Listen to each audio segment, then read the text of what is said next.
হাদি হত্যার আন্দোলন শেষ পর্যন্ত না সরকার পতন আন্দোলনের দিকে মন নেয়। এই জুলাই আমাদেরকে শিখিয়েছে কোনো ডিপ স্টেটকে ভয় না করা। তাহলে এই সরকার কাকে ভয় পাচ্ছে? আনন্দবাজারের রিপোর্ট হচ্ছে তারেক জিয়া ৩টি শর্তে বাংলাদেশে ফিরছেন। ভারতের ৩টি শর্ত তিনি পূরণ করবেন। তো যদি তাকে ভারতের শর্ত মেনে বাংলাদেশে আসতে হয়, তার কি দরকার বাংলাদেশে আসার? বাংলাদেশে কি মানুষ নাই? তারেক জিয়া ছাড়াকে এটা লিখে রাখেন, বাংলাদেশ এখন জনগণ দ্বারাই শাসিত হবে। এই হাদি হত্যার মধ্য দিয়েই এই সরকারের পরিবর্তন ঘটবে। যদি তারা জনগণের প্রত্যাশিত পরিবর্তন করতে ব্যর্থ হয়, তাহলে এই সরকার পরিবর্তনে হাদি হত্যার মধ্য দিয়ে। আজকে অনেকগুলো বিষয় নিয়ে আমাদের কথা বলতে হবে, তবে সবচেয়ে বেশি কঠিন যে ব্যাপারটা আমাদের চোখে পড়েছে সেটি হচ্ছে হাদি হত্যার আন্দোলন শেষ পর্যন্ত না সরকার পতন আন্দোলনের দিকে মন নেয়, এমন একটি আশঙ্কা আজ কয়েকটি ঘটনার কারণে আমাদের মনে হয়েছে।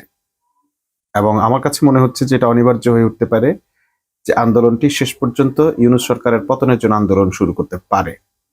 তেমন ইঙ্গিত জুমা দিয়েছেন, তেমন ইঙ্গিত জাবের দিয়েছেন, ইনকিলাব মঞ্চের এই দুই কর্ণধার দিয়েছেন। এই মুহূর্তে ইনকিলাব মঞ্চকে এরা দুজন ওন করছে সর্বতভাবে, এবং তাদের প্রতিবাদের ভাষা, তাদের প্রতিবাদের অ্যাটিটিউড বলে দেয় যে এই আন্দোলন সরকার পতনের আন্দোলনের দিকে যেতে পারে। ঝুমার একটি বক্তব্যের কথা বলি, খুব স্পেসিফিক ভাবে সে বলেছে যে আমার ভাই যখন কবরে, তখন আমি কেন এই সরকারকে ঠেকিয়ে রাখার দায়িত্ব নিব? এই সরকার আমার ভাইকে নিরাপত্তার দায়িত্ব কেন নেয়নি?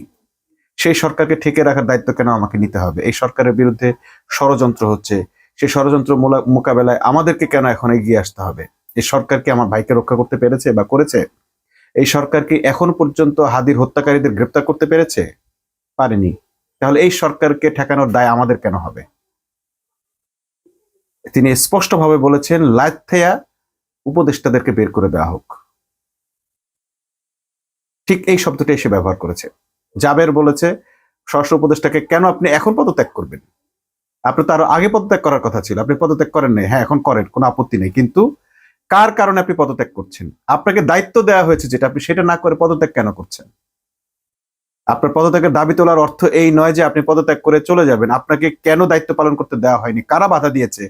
কারা অপরাধীদেরকে আপনার কাছ থেকে সেভ করেছে? আপনি কেন পারলেন আপনার দায়িত্ব পালন করতে? সেই কৈফিয়ত দিয়ে তারপর আপনাকে বিদায় নিতে হবে। বাস্তবতা হচ্ছে এটাই।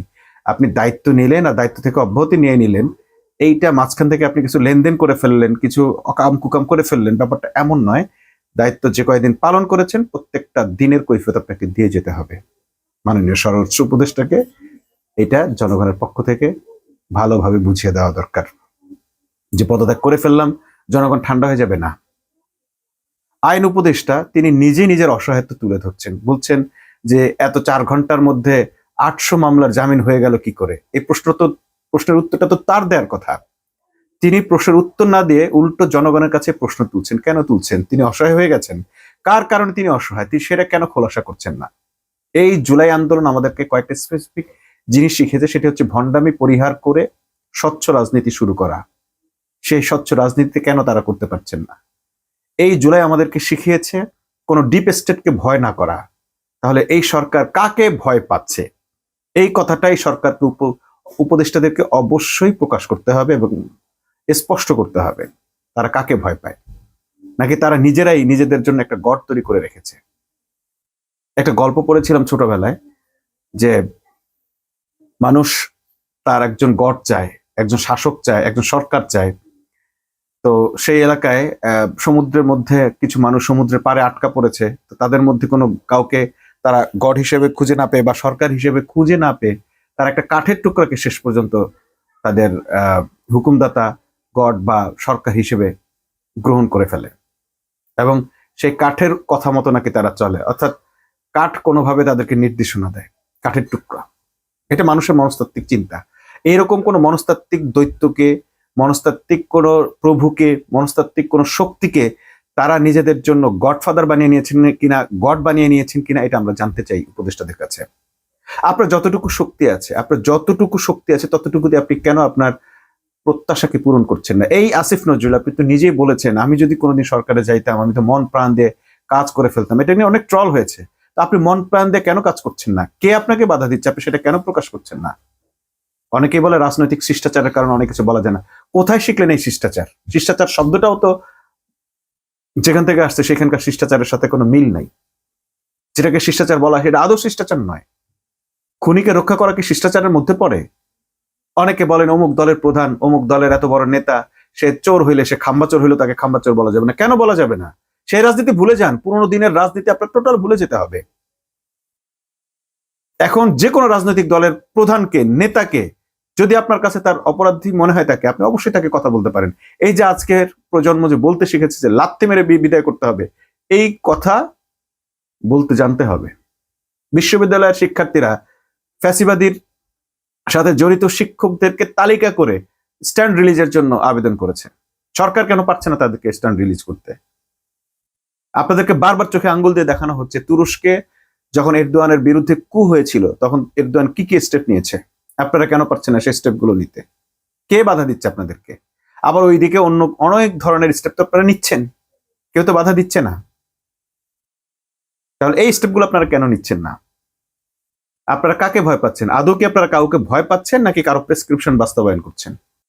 ডক্টর ইউনূস যতগুলো কথা দিয়েছে আলহামদুলিল্লাহ আমরা দেখলাম যে একটু একটু করে তিনি অত্যন্ত কৌশলে প্রত্যেকটা কাজ এগিয়ে নিয়ে এসেছেন, কিন্তু তার সমস্ত কাজ এখন ম্লান হয়ে যাচ্ছে এই হাদি হত্যার মধ্য দিয়ে।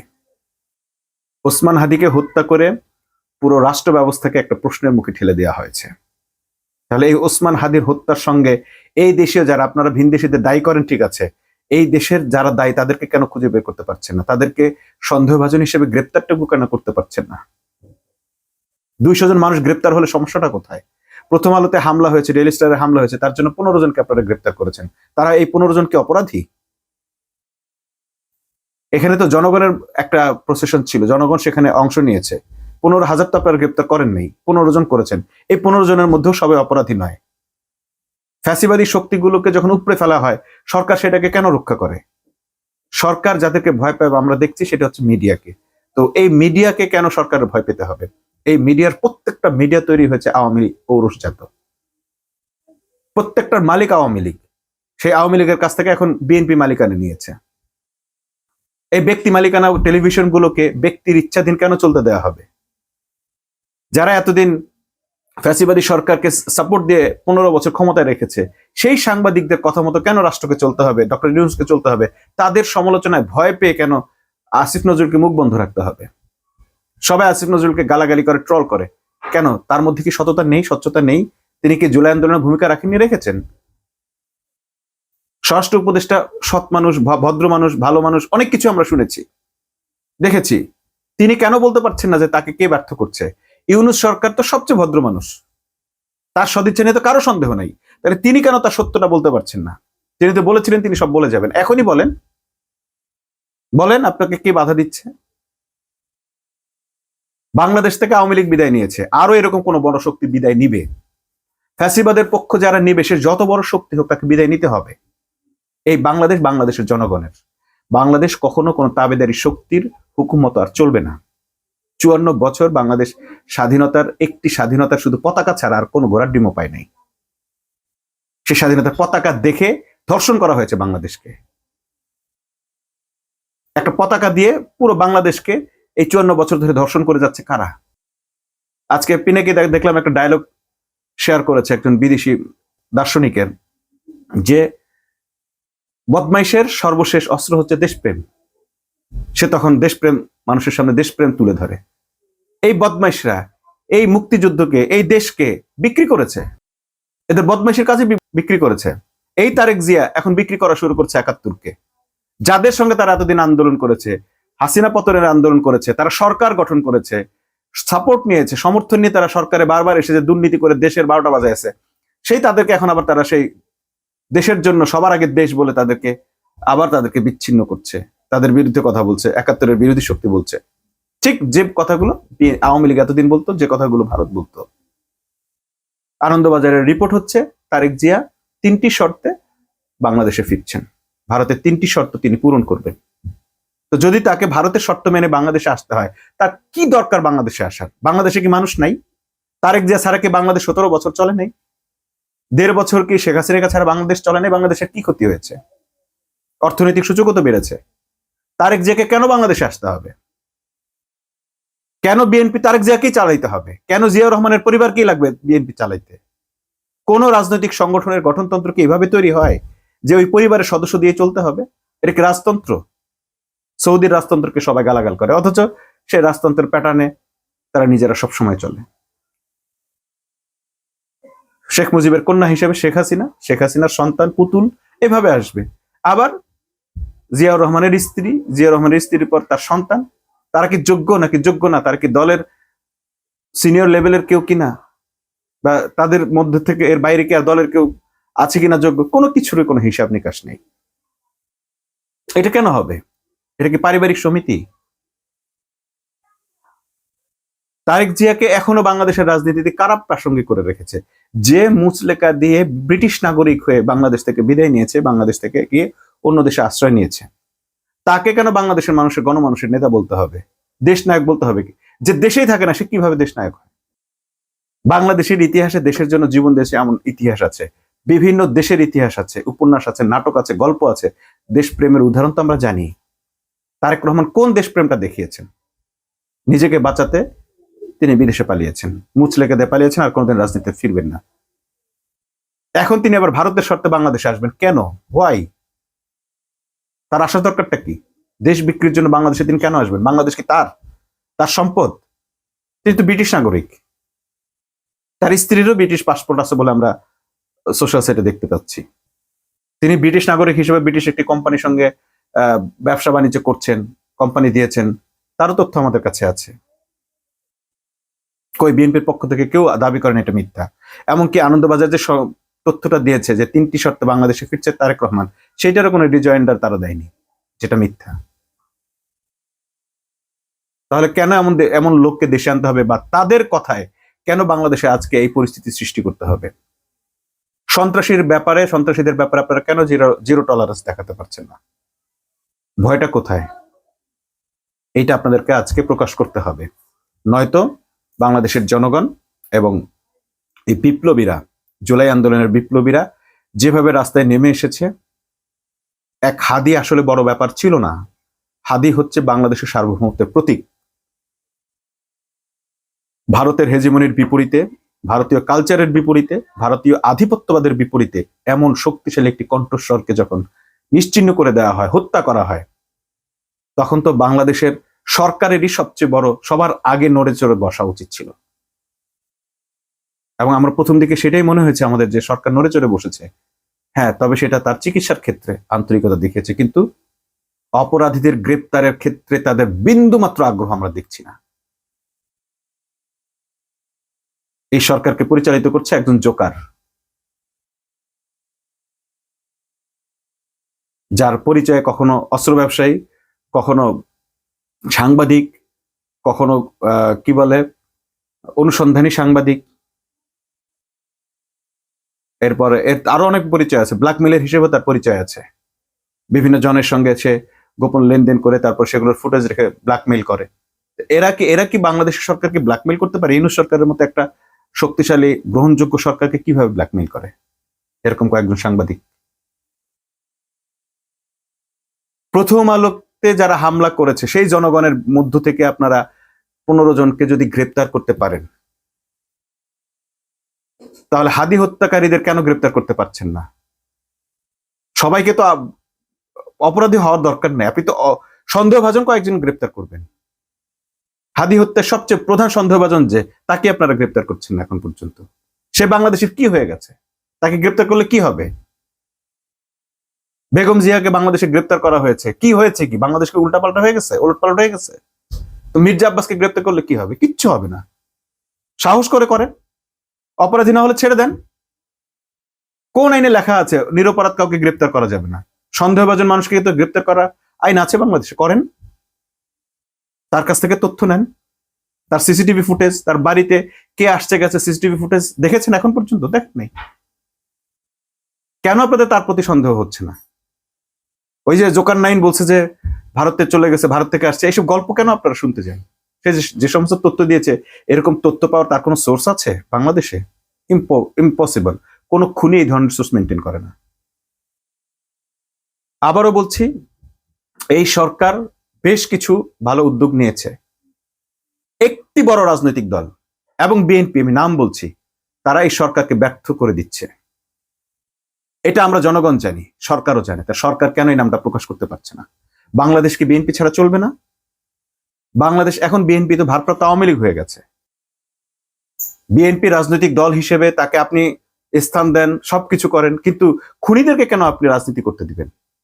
2 শতাধিক খুন যারা করেছে, প্রত্যেকটা খুনের জন্য আপনি যাদেরকে গ্রেপ্তার করা দরকার কেন করছেন না? 10 জন করেও যদি আপনি গ্রেপ্তার করতেন তাহলে তো 2000 মানুষ গ্রেপ্তার হইতো। কই, গ্রেপ্তারের তো কোনো সংখ্যা নাই। আবার ফ্যাসিবাদী শক্তির সাথে যারা আতাত করে চলেছে তাদেরকে গ্রেপ্তার করতেছেন, এদের আইনজীবীরা আবার তাদেরকে ছাড়িয়ে আনছে। হাইকোর্টটা তো পুরো আপনারা কি বলবো, পেটিকোট বানায় ফেলছেন, আবার আগের মতো একটা পেটিকোট। হাইকোর্ট থেকে যে কোনো ধরনের রায় আনতে পারতেছে বিএনপি। বিএনপি যা বলবে তাই রায় হয়ে যাচ্ছে। ইশাকের পক্ষে রায় চলে আসছে, যেটা আইনের মধ্যেই পড়ে না। তো এই হাইকোর্ট কে বানিয়েছে? এই হাইকোর্টের বিচারপতিদেরকে কে নিয়োগ দিয়েছে? এই আইনজীবীদের লাইসেন্স কিভাবে থাকে? খুনিদেরকে যারা পার করে নিয়ে গেছে, জামিন করে নিয়ে গেছে, তাদের লাইসেন্স কিভাবে থাকে? আমরা কি জানি না বার কাউন্সিলের লাইসেন্স কিভাবে থাকে, কিভাবে বাতিল হয়? জামিন যে নেয় সে আইনজীবী যে তার অপরাধের জন্য দায়ী থাকে, এটা তো বাংলাদেশের আইনেই আছে। আপনার তার বিরুদ্ধে কেন, কায়সার কামালের বিরুদ্ধে কেন এখনো ব্যবস্থা নিচ্ছেন না? এটা কি অস্পষ্ট মিথ্যা? আজকে জনগণ খেপে গেছে। আজকে হাদিকে উপলক্ষে জনগণ একমত হয়ে গেছে, ঐক্যবদ্ধ হয়ে গেছে। অবশ্যই এই সরকারকে এই অপরাধীদেরকে আইনের আওতায় আনতে হবে। আর যদি তাদেরকে পদত্যাগ করতে হয়, সেই পদত্যাগটা এমন ভাবে করতে হবে যেন এরপরে বিপ্লবী সরকার গঠন হয়। এই বিপ্লবী সরকার গঠনের জন্য যদি আরো রক্ত যায় তাও যাবে। হাদির রক্তের প্রতিশোধ নেওয়ার জন্য, জুলাই আন্দোলনের শহীদদের রক্তের প্রতিশোধ নেওয়ার জন্য আরো যদি রক্ত দিতে হয়, মানুষ দিতে প্রস্তুত। মানুষের এখন আর রক্ত দিতে ভয় পায় না। মানুষের সে সাহস হয়ে গেছে। মানুষ জানে আজকে রক্ত না দিলে কাল তার সন্তান রক্ত দিতে বাধ্য হবে। যারা 15 বছর ঘুমিয়েছিল তাদের সন্তানরা এবার 15 বছর পর এসে তাদের কচি কচি কিশোর সন্তানরা, যুবক সন্তানরা, ছাত্র সন্তানরা জীবন দিয়ে তাদের দেশকে রক্ষা করেছে। যদি আজকে কেউ ঘুমিয়ে থাকে, কাল তার সন্তান এই জীবন দিয়ে তাদের এই ঘুমিয়ে থাকার প্রায়শ্চিত্ত করবে। অতএব মানুষের এখন আর ঘুমিয়ে থাকার জায়গায় নেই। অবিলম্বে খুনিদেরকে বিচার করতে হবে। এবং শুধু খুনি বলবো না, যারা এই খুনিদেরকে সহযোগিতা করছে, রাজনৈতিকভাবে পৃষ্ঠপোষকতা করছে, প্রত্যেককে আইনের আওতায় আনতে হবে। আর না হয় দোহাই লাগে আপনারা একযোগে পদত্যাগ করেন, বিপ্লবীদের হাতে ক্ষমতা ছেড়ে দেন। আর একটা কথা বলি, সেটি হচ্ছে বাংলাদেশে একটা ডিপ স্টেট আছে। এটাকে পত্রিকা অফিস নাম দিয়ে আপনারা এর পক্ষে মতামত তৈরি করবেন না। খুব ভালো করে আমরা জানি যে প্রথম আলো এমন একটি পত্রিকা, যে পত্রিকার সঙ্গে ভারতের সরাসরি কানেক্টেড আছে, সরাসরি বিনিয়োগ আছে। আপনারা জানেন যে করোনার টিকা নিয়ে একটা কেলেঙ্কারি ঘটিয়েছে, একটা চুরির পর্যন্ত করাইছে, তথ্য চুরি করিয়েছে প্রথম আলো সাংবাদিক রোজিনাকে দিয়ে। এগুলোতে স্পষ্ট রাষ্ট্রের কাছে তথ্য আছে। এই ডিপ স্টেট গুলোকে কেন আপনারা বন্ধ করছেন? এগুলোকে কেন আপনারা পত্রিকার নাম দিচ্ছেন? ভারত তো এক মুহূর্ত চিন্তা করে না। ভারতের বাংলাদেশের দূতাবাস কিভাবে বন্ধ হয়ে গেল ইসকনের হামলায়? ইসকন তো ভারতে হামলা করতে এক মুহূর্ত চিন্তা করে নাই। আর বাংলাদেশের কি এমন দায় পড়ে গেছে যে প্রথম আলোকে রক্ষা করতে হবে, ভারতের দূতাবাসকে রক্ষা করতে হবে? বাংলাদেশ এখন বিপ্লবী বাংলাদেশ, নতুন বাংলাদেশ। এখানে ভারতকে রক্ষা করার, ভারতের দূতাবাস রক্ষা করার, ভারতের আজ্ঞাবহ প্রতিষ্ঠানগুলো রক্ষা করার কোনো দায় দায়িত্ব বাংলাদেশের নেই। বাংলাদেশে কয়েকশো পত্রিকা আছে, প্রথম আলো না থাকলে কি হবে? যাদের ব্যাপারে আমাদের সন্দেহ আছে, 2 জন মানুষকে গ্রেপ্তার করলে কি হবে? বাংলাদেশের এই শক্তি নাই 2-3 জন মানুষকে গ্রেপ্তার করার? যাদের ব্যাপারে মানুষের এত কথা আছে, এত অভিযোগ আছে, তাদেরকে গ্রেপ্তার করেন। তারা অপরাধ না করলেও গ্রেপ্তার করে দেখান আর তাদের কোনো অপরাধ আছে কিনা। না থাকলে ফুলের মালা দিয়ে ছাড়িয়ে নেন। সমস্যা কোথায়? গ্রেপ্তার করতে আপনার বাধা কোথায়? নিরপরাধ কাউকে কি এই সরকার গ্রেপ্তার করেনি? তাহলে এদের ব্যাপারে ছাড় কেন? অবিলম্বে যাদের ব্যাপারে মানুষের সন্দেহ আছে, সেই রকম পত্রিকার সম্পাদক, সেই রকম রাজনৈতিক ব্যক্তিত্ব, প্রত্যেককে গ্রেপ্তার করে বাংলাদেশের এই বাংলাদেশের ডিপ স্টেট বন্ধ করতে হবে। বাংলাদেশের উপর যারা আধিপত্য বিস্তার করছে, বিদেশিদের সাথে যারা যোগাযোগ করছে, তাদের প্রত্যেককে আইনের আওতায় আনতে হবে। দেশদ্রোহী হিসেবে তাদের বিচার করতে হবে। দেশদ্রোহীদেরকে সম্পাদক, সাংবাদিক ইত্যাদি নাম দিয়ে গ্লোরিফাই করার কোনো সুযোগ নেই। কিংবা খুনিদেরকে রাজনৈতিক শক্তিশালী বড় রাজনৈতিক দলের নেতা এসব বলে তাদেরকে ছাড় দেওয়ার কোনো সুযোগ নেই। বাংলাদেশ এখন জনগণের হাতে চলে আসবে যদি আপনারা সরকার কোনো ধরনের ব্যবস্থা নিতে ব্যর্থ হন। এটা লিখে রাখেন, বাংলাদেশ এখন জনগণ দ্বারাই শাসিত হবে। এই হাদি হত্যার মধ্য দিয়েই এই সরকারের পরিবর্তন ঘটবে। যদি তারা জনগণের প্রত্যাশিত পরিবর্তন করতে ব্যর্থ হয়, তাহলে এই সরকার পরিবর্তন হাদি হত্যার মধ্য দিয়েই হবে। জনগণকে ধৈর্যের সাথে এবং তাদের দৃঢ়তা, ঈমান এবং দেশপ্রেমের সাথে যে কোনো সিদ্ধান্ত নেওয়ার জন্য প্রস্তুত থাকতে হবে। সরকারের প্রতি আমাদের শেষবারের মতো আবেদন থাকবে, আপনারা আপনাদের দায়িত্ব পালন করেন। আপনাদেরকে যারা দায়িত্ব দিয়েছে তাদের হয়ে আপনারা দায়িত্ব পালন করেন। এই দেশ যেভাবে ভালো চলবে সেভাবে চালানোর দায়িত্ব আপনাদের। যাকে খুশি গ্রেপ্তার করেন, সন্দেহভাজনদেরকে ইচ্ছা মতো গ্রেপ্তার করেন, আইনের আওতায় নিয়ে আসেন। কে কাকে জামিন দিচ্ছে আটকান। মিডিয়ার সামনে অসহায়ত্ব প্রকাশের কোনো দরকার নেই। আল্লাহ হাফেজ।